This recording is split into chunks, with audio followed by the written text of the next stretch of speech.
Hello students, welcome back to our e learning tutorial. तो दोस्तों, हमने सॉल्यूशन एंड कॉलिगेटिव प्रॉपर्टी नाम का चैप्टर स्टार्ट किया है। तो आज का हमारा टॉपिक है ideal and non ideal solution. क्या? Ideal and non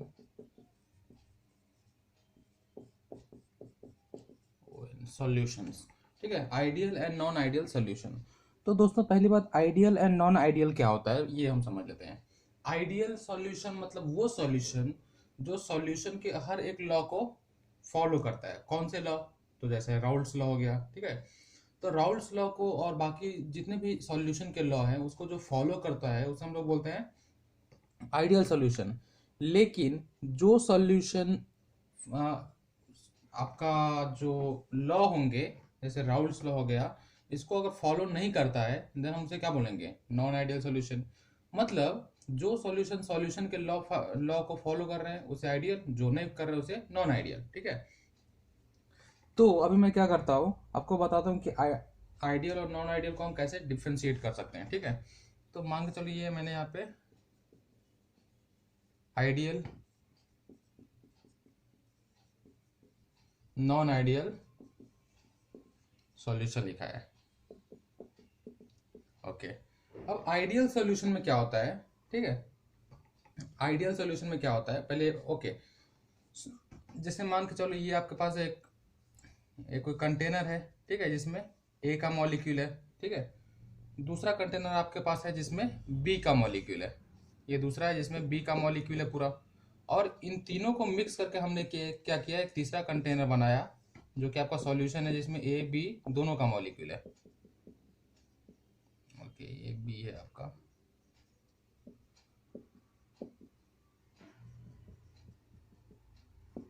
A B, A B. ठीक है, तो इसमें ए और बी दोनों का मॉलिक्यूल है। ओके, तो हमने अगर माना कि इसका वॉल्यूम V1 है, इसका वॉल्यूम V2 है, तो इसका वॉल्यूम क्या होता है? हमेशा हम लोग क्या अज्यूम करते हैं? V1 plus V2। ठीक है, हम लोग हमेशा यही अज्यूम करके चलते हैं कि इसका वॉल्यूम क्या होगा? V1 plus V2। लेकिन प्रैक्टिकली हर केस में ये पॉसिबल नहीं होता है। ठीक है, प्रैक्टिकली हर केस में ये पॉसिबल नहीं होता है। तो क्या होता है फिर वहां पे? मान के चलो अगर ये दोनों नॉन रिएक्टिव सब्सटेंस है तो ठीक है, लेकिन अगर इन्होंने रिएक्ट किया तो क्या होगा? ए का ये देखो, यहाँ पे ए का बॉन्ड है, ए का बॉन्ड है, उसको ब्रेक करना पड़ेगा। यहाँ पे बी बी का बॉन्ड है, उसको भी ब्रेक करना पड़ेगा। अभी तीसरा बॉन्ड बनेगा ए बी का। ठीक है, तो ये जब तीसरा बॉन्ड यहाँ पे ए बी का बनेगा सॉल्यूशन के अंदर में, देन उस केस में हमें क्या देखना है कि वो बॉन्ड कितना ज्यादा स्ट्रॉन्गर है। ठीक है, जैसे अगर आपको मैं बताऊं कि सॉलिड लिक्विड गैस। ठीक है, सॉलिड लिक्विड गैस तीनों तीन फेज में हमने कैटेगराइज क्यों किया है? क्योंकि इसका एक रीजन, सबसे बड़ा रीजन क्या है कि फोर्स ऑफ अट्रैक्शन, उनके बीच में जो मॉलिक्यूल्स के बीच में जो फोर्स ऑफ अट्रैक्शन होता है उसके बेसिस पे क्या होता है, वो वॉल्यूम अपना इंक्रीज करते हैं और डिक्रीज करते हैं। सॉलिड का जो एक एक कंस्टिट्यूएंट होते हैं, ठीक है, वो क्या होता है? बहुत क्लोजली पैक्ड होता है, जैसे मैंने सॉलिड स्टेट में बताया था आपको। लिक्विड में क्या होता है? थोड़ा सा कम फोर्स ऑफ अट्रैक्शन होता है। गैसेस में क्या होता है? एक यहाँ है तो दूसरा यहाँ है, तीसरा यहाँ है। ठीक है, मतलब गैसेस के बीच में जो फोर्स ऑफ अट्रैक्शन है वो क्या होता है? बहुत कम होता है। और इसी वजह से कंटेनर का जो वॉल्यूम है, मान के चलो इसमें अगर मैंने थोड़ा सा गैस डाल दिया तो इसमें इस कंटेनर का जितना वॉल्यूम होगा पूरा क्या करेगा? ऑक्यूपाई कर लेगा। वही अगर मैंने इससे बड़ा कंटेनर लिया, मान के चलो ये बड़ा सा कंटेनर लिया मैंने, उस बड़े से कंटेनर में अगर मैंने डाला सॉलिड को, सॉलिड गैस को, तो बड़ा वाला कंटेनर भी फुल हो जाएगा। लेट अस अज्यूम कि मैंने इसमें एक कुछ गैस डाला। ठीक है, तो इसका वॉल्यूम क्या हो जाएगा? V1। अगर मैंने सेम अमाउंट ऑफ गैस इससे बड़े वाले कंटेनर में डाला और इसका वॉल्यूम क्या है? V2। ठीक है, तो फिर भी सेम अमाउंट ऑफ गैस रहना, फिर भी वॉल्यूम यहाँ पे चेंज हो रहा है। क्यों? क्योंकि गैसेस जो होते हैं वो क्या करता है, जो आपका कंटेनर है उसका वॉल्यूम क्या करता है? ऑक्यूपाई करता है। ठीक है, इस वजह से हम लोग यहाँ पे गैसेस के टर्म में क्या करते हैं कि फोर्स ऑफ अट्रैक्शन बहुत ज्यादा यहाँ पे इंपॉर्टेंट है। ठीक है, उसी तरह से जैसे मैंने क्या बताया अभी, फोर्स ऑफ अट्रैक्शन की वजह से क्या होता है, वॉल्यूम इंक्रीज या फिर डिक्रीज होता है। क्या होता है, फोर्स ऑफ अट्रैक्शन की वजह से वॉल्यूम इंक्रीज और फिर डिक्रीज होता है। ठीक है, तो जो ideal and non ideal solution में उसमें क्या होता है, वॉल्यूम इंक्रीज और डिक्रीज, वो मैं बताता हूँ आपको। ठीक है, तो आइडियल सोल्यूशन,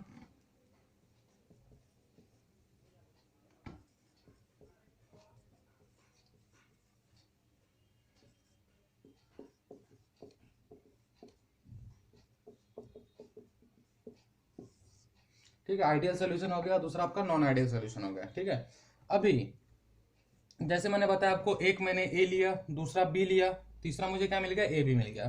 तो मैंने उसमें क्या बोला कि हमेशा हमेशा जो आपका जो मिक्सचर का जो वॉल्यूम होगा, वो वॉल्यूम एक और बी का ऐड करके नहीं मिलेगा।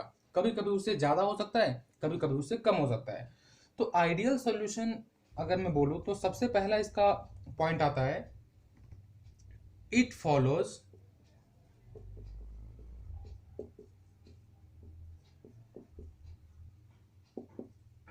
Raoul's law. ठीक है, आइडियल सोल्यूशन क्या करता है, ये राउल्स लॉ को फॉलो करता है।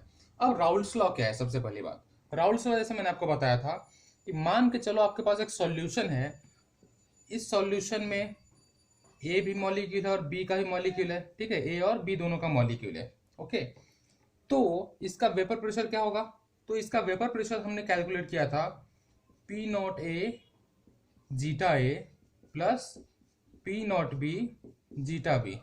ठीक है, P naught A zeta A plus P naught B zeta B, ये हमने क्या किया था, इसका पार्शियल प्रेशर।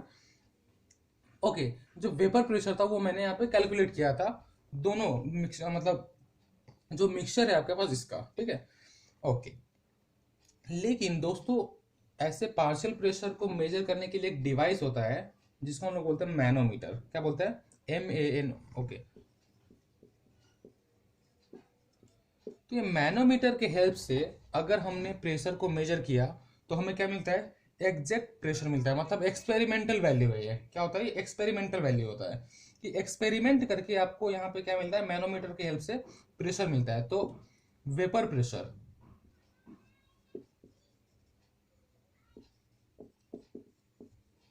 मेजर्ड बाय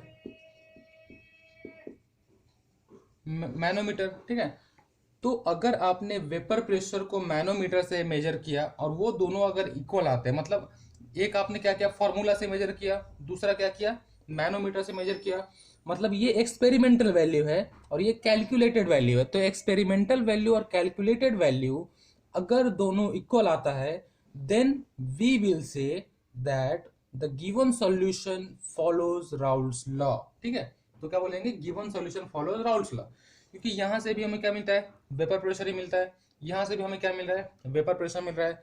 तो अगर हमारा एक्सपेरिमेंटल वैल्यू और कैलकुलेटेड वैल्यू दोनों अगर सेम आता है, देन हम लोग क्या बोलेंगे कि ये जो सॉल्यूशन है वो राउल्स लॉ को फॉलो करता है। ठीक है, चलो बढ़िया है, अभी हम लोग आगे बढ़ते हैं। ओके, ये तो राउल्स लॉ फॉलो कर रहा है कौन, आपका जो आइडियल सॉल्यूशन है। लेकिन जो नॉन आइडियल सॉल्यूशन है क्या वो फॉलो करता है क्या, नहीं, it does not follow Raoul's law. ठीक है, आपका जो नॉन आइडियल सॉल्यूशन है वो राउल्स लॉ को फॉलो नहीं करता है। ओके, मतलब क्या, मतलब जो कैलकुलेटेड वैल्यू जो है आपका, वो या तो ज्यादा आएगा एक्सपेरिमेंटल वैल्यू से, नहीं तो कम आएगा। ठीक है, पहला पॉइंट ये हो गया। दूसरा दूसरा एक इंपॉर्टेंट पॉइंट है कि delta V, change in volume, equals to 0 होता है, और इसमें क्या होता है, delta V mix not equals to 0। मतलब क्या, अगर आइडियल सॉल्यूशन है तो V1 plus V2 equals to V final, मतलब तीसरा जो सॉल्यूशन बनेगा आपका, उस सॉल्यूशन का जो वॉल्यूम होगा वो V1 प्लस V2 होगा। लेकिन V1 plus V2 is not equals to V final, जो फाइनल सॉल्यूशन बनेगा उससे उसका जो वैल्यू होगा इस दोनों के एडिशन से ज्यादा होगा, नहीं तो कम होगा। ठीक है, ज्यादा होगा नहीं तो कम होगा। लेकिन वही अगर आइडियल सॉल्यूशन है तो आइडियल सॉल्यूशन में क्या होता है, दोनों इक्वल होते हैं। ठीक है, इसलिए हम लोग बोलते हैं डेल्टा वी मिक्स। मतलब डेल्टा वी क्या होता है, चेंज इन वॉल्यूम। अगर दोनों इक्वल है, दोनों जैसे इनिशियल पे जितना था उतना ही फाइनल पे है, तो उस केस में चेंज होगा क्या? कुछ नहीं होगा। चेंज नहीं होगा तो डेल्टा जीरो होगा। ठीक है, चलो बढ़िया है। अभी इसके बाद इंपॉर्टेंट क्या है यहाँ पे? डेल्टा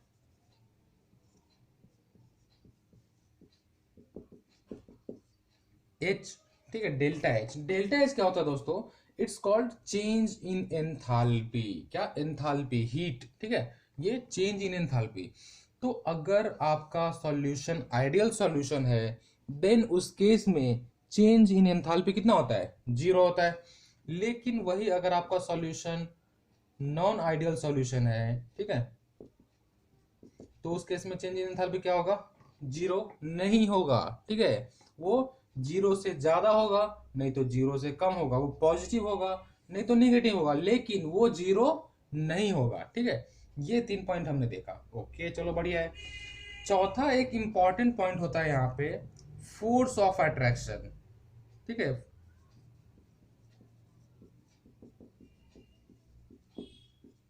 ठीक है, फोर्स ऑफ अट्रैक्शन, इसके बेसिस पे ये सब यहाँ पे डिफाइन किया जाता है। फोर्स ऑफ अट्रैक्शन के बेसिस पे सब डिफाइन किया जाता है। जैसे मैंने आपको बताया कि सॉलिड लिक्विड गैस में वॉल्यूम इंक्रीज या डिक्रीज होने का मेन रीजन क्या है? तो फोर्स ऑफ अट्रैक्शन। सेम यहाँ पे होता है। अगर ए बी में ए, ठीक है, ए का जो फोर्स ऑफ अट्रैक्शन है और बी का फोर्स ऑफ अट्रैक्शन है, इससे ज्यादा अगर फोर्स ऑफ अट्रैक्शन हुआ इसका, किसका? ए बी का, तो वॉल्यूम क्या करेगा? डिक्रीज करेगा। क्यों डिक्रीज करेगा भाई? क्योंकि ज्यादा फोर्स ऑफ अट्रैक्शन है तो ज्यादा क्लोज रहेंगे। ठीक है, ज्यादा अट्रैक्टिव और कुछ दिखा तो हम लोग क्या करते हैं? ज्यादा क्लोज जाते हैं। तो जितना ज्यादा क्लोज गया मतलब क्या? डिस्टेंस उनके बीच का कम हो गया। डिस्टेंस कम हुआ मतलब क्या हुआ? ये इसका वॉल्यूम कम हो गया। लेकिन वही अगर कम अट्रैक्शन हुआ उसके बीच में, ए और बी के बीच में, और ए और ए बी के बीच में जो अट्रैक्शन है उससे कम हुआ अगर इसमें, मतलब क्या? एक दूसरे से दूर जाएंगे, ए यहाँ तो बी यहाँ। ठीक है, तो इस केस में क्या होता है? इस केस में यहाँ पे वॉल्यूम क्या करेगा? डिक्रीज करेगा कि इंक्रीज करेगा? यहाँ पे वॉल्यूम इंक्रीज करेगा। ठीक है, तो अगर फोर्स ऑफ अट्रैक्शन यहाँ पे हमें, ओके, फोर्स ऑफ अट्रैक्शन हमें एक इंपॉर्टेंट फैक्टर मिल जाता है यहाँ पे, जिसके बेसिस पे हम लोग स्टडी करते हैं। ठीक है, चलो ठीक है, ओके। तो ये था आपका ideal and non ideal solution. एक और इसमें एक इंपॉर्टेंट बात आता है, ओके, चौथा पॉइंट में इसको लिखता हूँ, delta S mix. Delta S का होता है दोस्तों, इट्स चेंज इन एंट्रोपी। ठीक है, change in entropy. Change in entropy is always greater than zero, दोनों के लिए।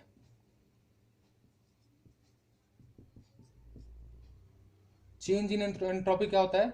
ऑलवेज ग्रेटर देन जीरो होता है दोनों के लिए। अब दोनों के लिए ग्रेटर देन जीरो होता है, इसका मतलब क्या है? चेंज इन एंट्रोपी मतलब क्या?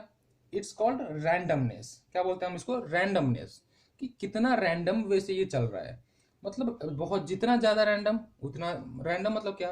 कि मान के चलो जितना ज्यादा पार्टिकल इंक्रीज हो रहा है उतना ज्यादा उनके बीच में कोलिजन होगा, उतना ज्यादा वहां पे चेंजेस होंगे। इसलिए डेल्टा एस क्या होता है? हमेशा ग्रेटर देन जीरो होता है। और फोर्थ पॉइंट में ही एक मैं लिखना चाहूंगा, delta G, that is called गिव्स फ्री एनर्जी। क्या? गिव्स फ्री एनर्जी। ये स्पॉन्टेनियस प्रोसेस के लिए, स्पॉन्टेनियस प्रोसेस के लिए लेस देन जीरो होता है, इधर भी वो सेम रहता है। ये आपने 11th में पढ़ा होगा, आपको बताया गया होगा। सबसे बहुत बेसिक कॉन्सेप्ट है ये कि चेंज इन एंट्रोपी क्या होता है, डेल्टा गिव्स फ्री एनर्जी क्या होता है। ठीक है, तो इस बेसिस पे हम लोग क्या करते हैं, आपका जो ideal and non ideal solution है इसको सेग्रीगेट करते हैं। चलो ठीक है, बहुत बढ़िया है। अभी हम लोग नेक्स्ट टॉपिक की तरफ बढ़ते हैं, जो आज का सबसे इंपॉर्टेंट टॉपिक होगा। ठीक है, वो होगा आपको जो मैंने कॉलिगेटिव प्रॉपर्टी बताया था, उस कॉलिगेटिव प्रॉपर्टी का दूसरा जो पार्ट है वो आज हम लोग देखने वाले हैं। तो दूसरा पार्ट क्या वो बताता हूं मैं आपको। उसको बोला गया है एलिवेशन इन बॉइलिंग पॉइंट। ठीक है, ओके, चलो मैं एक मिनट इसको रफ करता हूं पहले।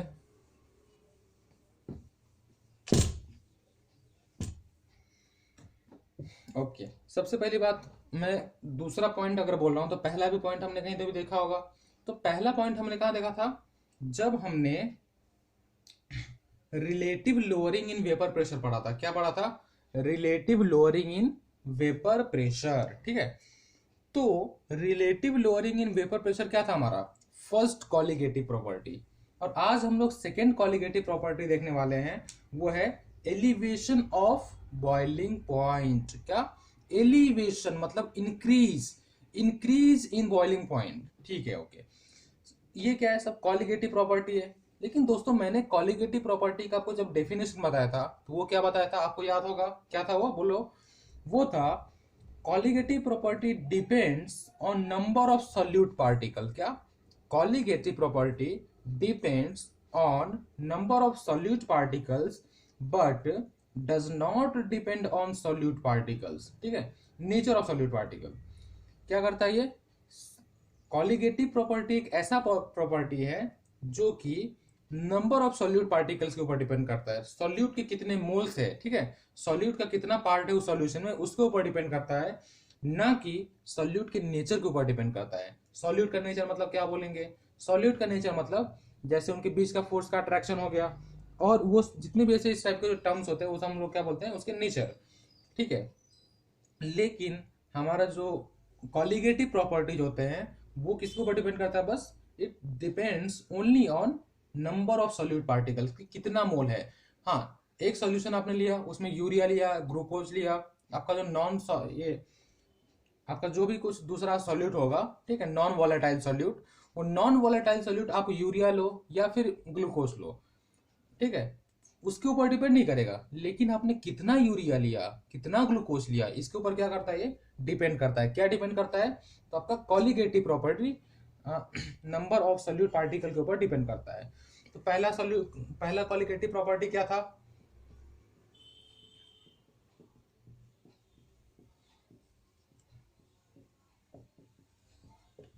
Relative lowering in vapour pressure.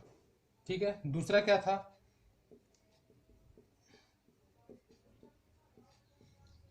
Elevation in boiling point. आज हम लोग ये प्रॉपर्टी पूरा डिस्कस करने वाले हैं। तीसरा क्या था, क्या है,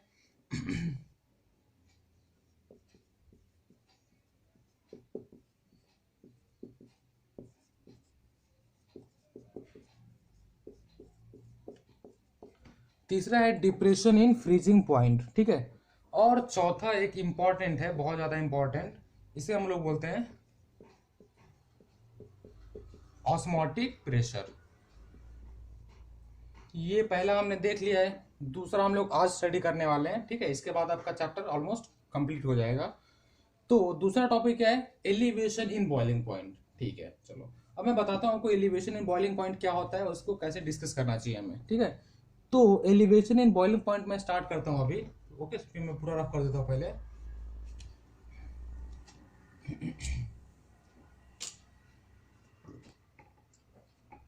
चलो, लेट अस अज्यूम कि आपके पास एक सॉल्यूशन है यहाँ पे। ठीक है, सॉल्यूशन में क्या है, A B A B.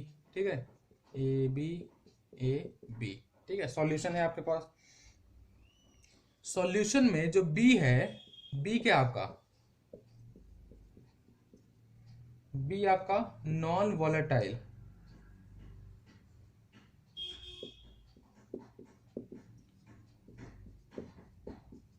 Non volatile solute है। क्या है, नॉन वॉलेटाइल। वो वॉलेटाइल सॉल्यूट है क्या, नहीं है। ठीक है, क्या है, नॉन वॉलेटाइल सॉल्यूट है। ओके, अगर आपके सॉल्यूशन में बी आपका नॉन वॉलेटाइल सॉल्यूट है, ओके, तो जैसे ही आपने बी ऐड किया, तो बी ऐड करने से क्या होगा, आपका वेपर प्रेशर जो है इसका सॉल्यूशन का वो डिक्रीज होगा।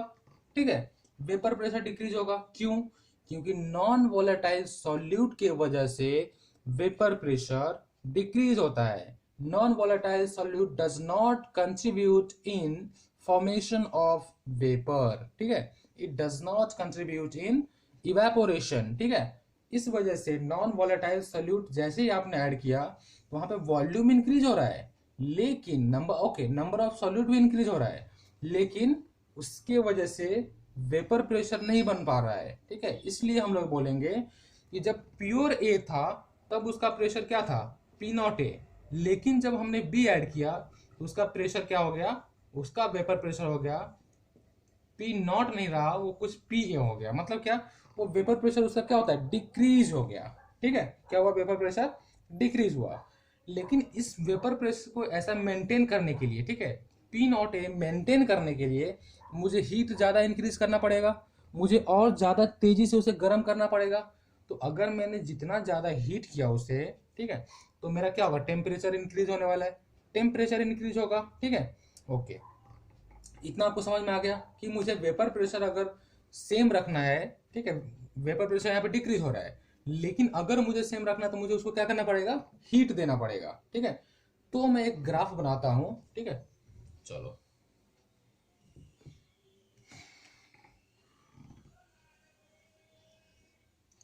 ये वेपर प्रेशर है और ये टेम्परेचर है। लेट अस अज्यूम कि ये जो कर्व है, पहला वाला कर्व, वो प्योर सॉल्वेंट का कर्व है, ठीक है। प्योर सॉल्वेंट मतलब कि जब वो क्या जब वो नॉन वॉलेटाइल सोल्यूट उसमें ऐड नहीं किया गया था तब का कर्व है। लेकिन जब हमने उसमें नॉन वॉलेटाइल सोल्यूट ऐड कर दिया तो उसका कर्व कुछ ऐसा बन गया, ठीक है। क्या हुआ, ऐसा बन गया। अभी देखो उसके नीचे क्यों बना वो सॉल्यूशन,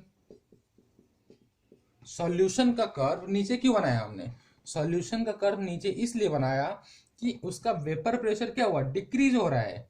तो अगर हमने टेम्परेचर इंक्रीज किया तब जाकर के एक ऐसा पॉइंट आएगा जहां पर उसका वेपर प्रेशर क्या होगा, सेम रहेगा। तो लेट अस अज्यूम कि प्योर सॉल्यूट था, उसका बॉइलिंग पॉइंट क्या था, पी नॉट ए, मतलब पी नॉट ए पे वो वेपर प्रेशर उतना बना लेता था। ओके, जब उसमें हमने नॉन वॉलेटाइल सॉल्यूट ऐड किया तो उसका वेपर प्रेशर क्या बन गया, पी ए बन गया, ठीक है। क्या बन गया, पी ए बन गया। ओके, मतलब क्या हुआ, ये पी ए क्या हो रहा है, इंक्रीज कर रहा है, यहाँ पे पी ए क्या हो रहा है, इंक्रीज हो रहा है। मतलब क्या, इसका बॉइलिंग पॉइंट क्या हुआ, यहाँ पे इंक्रीज हो गया। इतना जो यहाँ पे डेल्टा जो वैल्यू मिल रहा है वो क्या हुआ, आपका इंक्रीज कर गया, ठीक है। मतलब सेम वेपर प्रेशर को अचीव करने के लिए हमने क्या किया, यहाँ पे पी नॉट ए से पी ए को इंक्रीज करवा दिया, ठीक है। अगर मैंने टेम्परेचर इंक्रीज नहीं किया तब मेरा वेपर प्रेशर इंक्रीज होगा क्या वहाँ पे, मतलब सेम मेंटेन होगा क्या, नहीं होगा। इसलिए मैंने क्या किया, टेम्परेचर को इंक्रीज कर दिया, ठीक है। तो टेम्परेचर जैसे इंक्रीज किया तो मुझे यहाँ पे वेपर प्रेशर का क्या मिल रहा है, लेवलिंग मिल रहा है प्रॉपरली, ठीक है। ओके, चलो बढ़िया है। अभी सबसे पहली बात तो आपको यहाँ पे कंफ्यूजन हो रहा होगा कि भाई ये बॉइलिंग पॉइंट, बॉइलिंग कैसे इंक्रीज हो रहा है, इसमें वेपर प्रेशर का क्या लेना देना है। क्योंकि पहले आपने बॉइलिंग पॉइंट का डेफिनेशन क्या पढ़ा था, the temperature at which solids liquid starts converting into gas, that temperature is called boiling point. लेकिन आज अभी जो हम टेम्परेचर में बताने, आपका अभी जो मैं जो डेफिनेशन बताने वाला हूँ वो क्या है वो सुनो पहले। इट्स टेम्परेचर एट विच, क्या, temperature at which vapour pressure of solute, okay, vapour pressure of solution becomes equal, क्या, vapour pressure of solution becomes equal to atmospheric pressure, ठीक है। Vapour pressure of solution becomes equal to atmospheric pressure.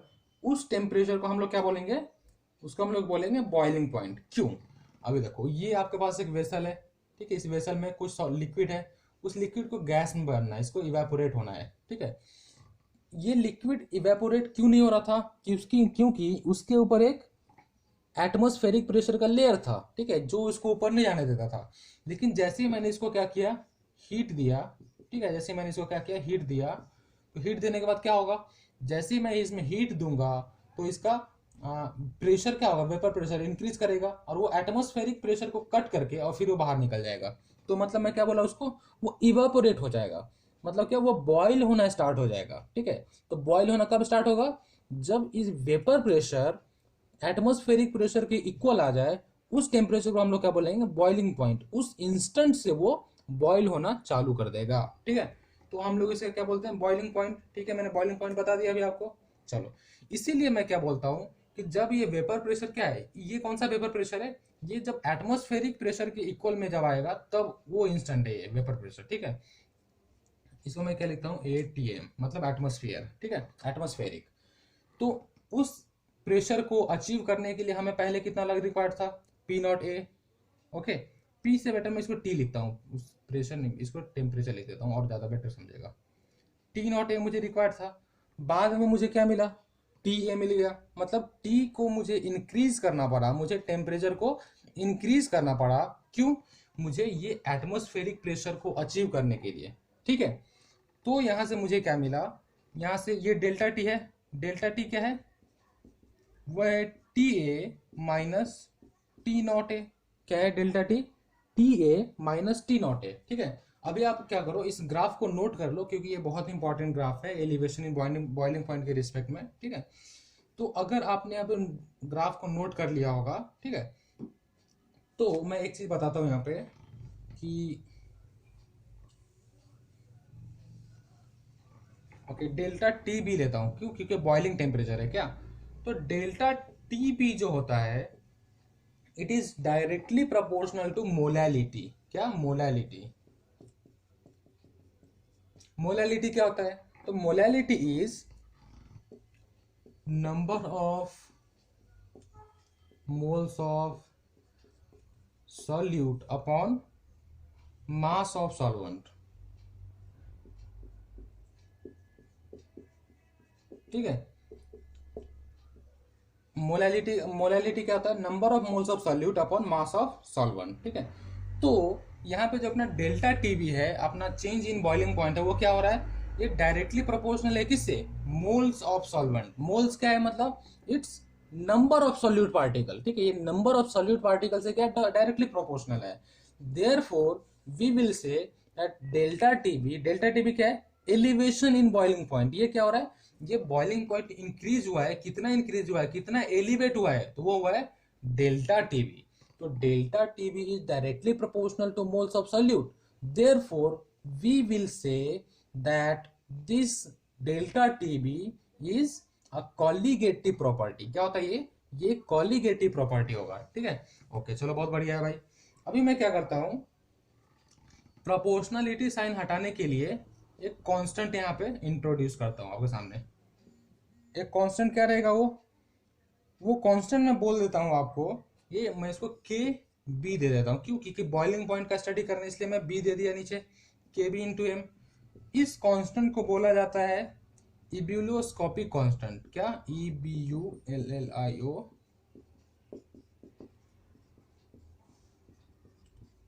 किसी किसी book में इसको लिखा जाता है इब्यूलोस्कोपिक कांस्टेंट, लेकिन कहीं कहीं पे होता है ये मोलल एलिवेशन कांस्टेंट। क्या होता है कहीं कहीं पे?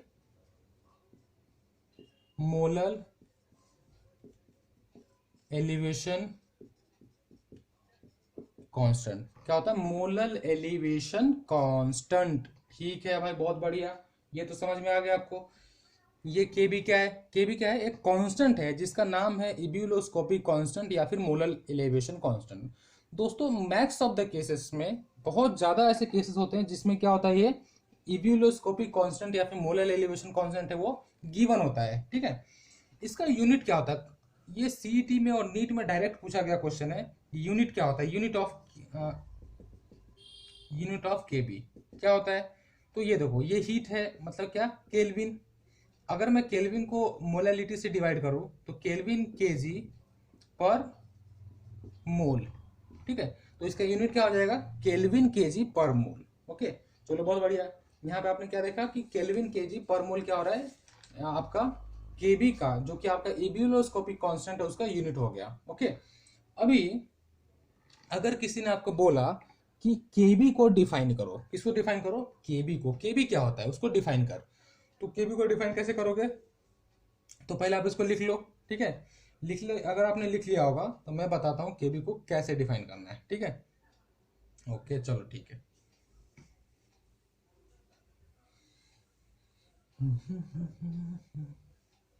Okay,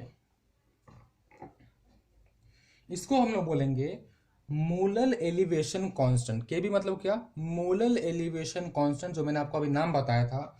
molal elevation constant is equals to elevation. क्या? K B is equals to elevation of boiling point. क्या? बॉइलिंग पॉइंट एलिवेशन इन क्या होगा? K B is equals to elevation of boiling point when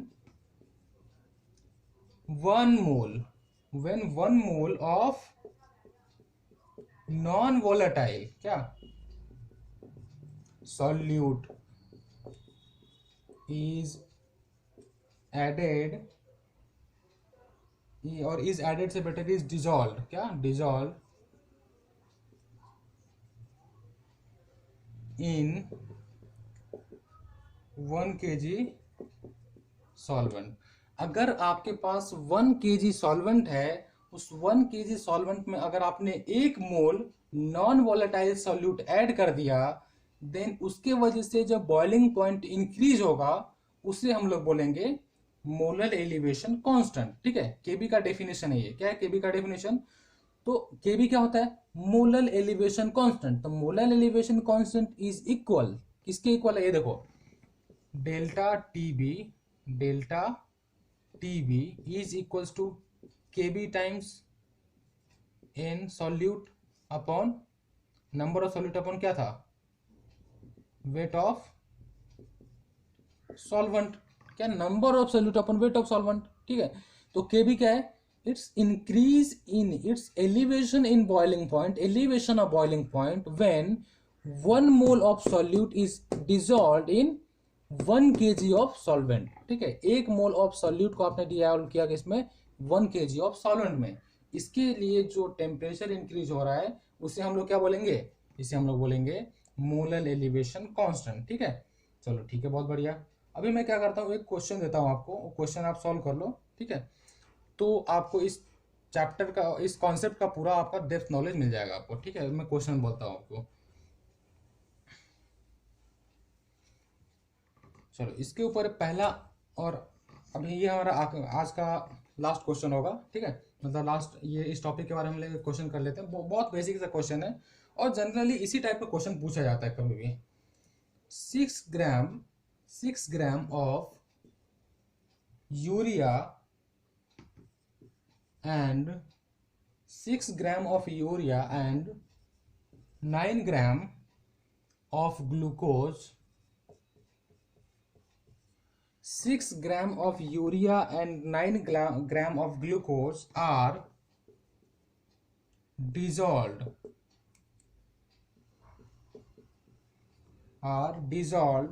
in 300 gram of water।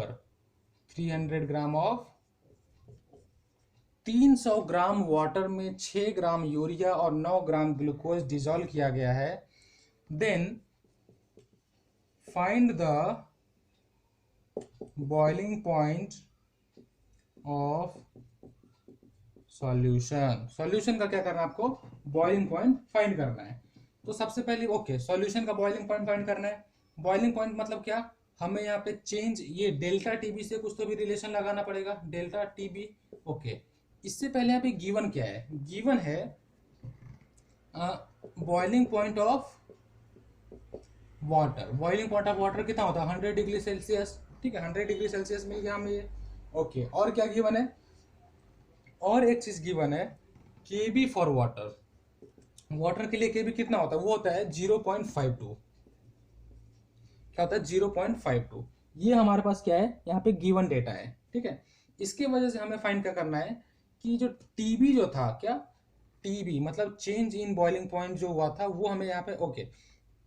Solution का हमें boiling point basically find करना है। क्या करना है? सॉल्यूशन का बॉइलिंग पॉइंट। हमें वाटर का बॉइलिंग पॉइंट दिया है। ठीक है, तो मैं क्या करता हूँ, सिंपल सा जो ओके, सबसे पहले इसके लिए मुझे क्या कैलकुलेट करना पड़ेगा? ये कॉलिगेटिव प्रॉपर्टी के बेसिस में क्वेश्चन है, तो नंबर ऑफ सॉल्यूट पार्टिकल्स। ठीक है, सॉल्यूट क्या क्या यहाँ पे? यूरिया है और ग्लूकोज है, तो नंबर ऑफ मोल्स क्या हो जाएगा? Number of moles of solute हो जाएगा यूरिया का मोल NU प्लस NG, ग्लूकोज का मोल।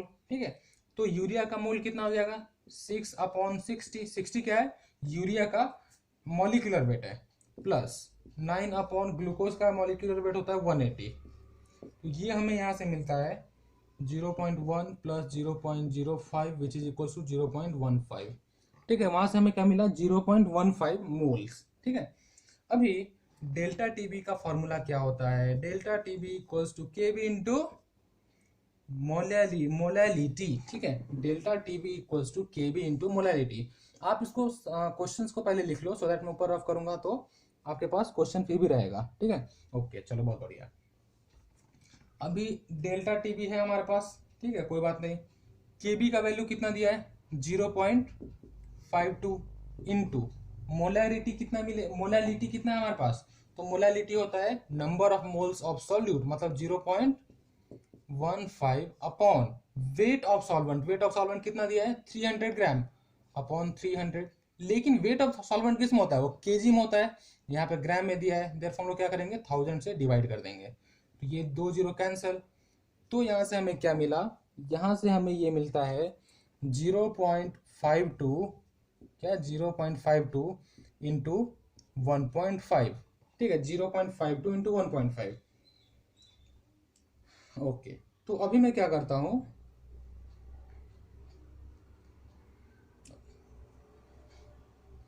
Okay, upon 3। ओके, अभी मैं क्या करता हूं, इसको ऊपर वाला रफ कर देता हूं।